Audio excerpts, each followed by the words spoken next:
My point that there are many, for example, in the civil service, who have worked from home, saved money, have safe jobs, whereas many in the private sector have borne the brunt and the burden of this pandemic.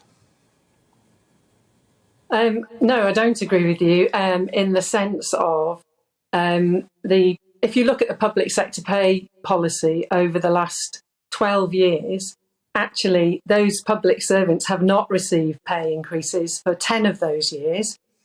So actually, when you look at, if you're comparing the private sector with the public sector, which I'd urge you not to do so, because I think there's completely different rates of pay, established work, and how people operate.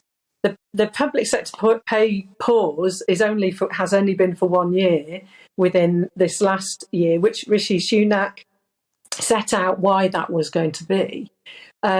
Going forward, he believes that the economy isn't in a good place, and therefore it is right that the government removes that pay pause, and it is right that those civil servants and public sector workers receive a pay increase.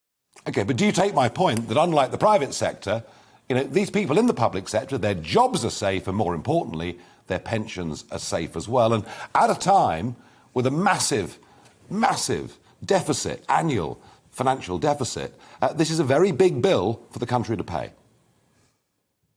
Yeah, but the Chancellor has looked at those figures and has decided that the pay pause needs to be lifted. And the reason for that is that actually all these people who you say have got very safe jobs and so on have actually been delivering public services over throughout the pandemic, prior to the pandemic.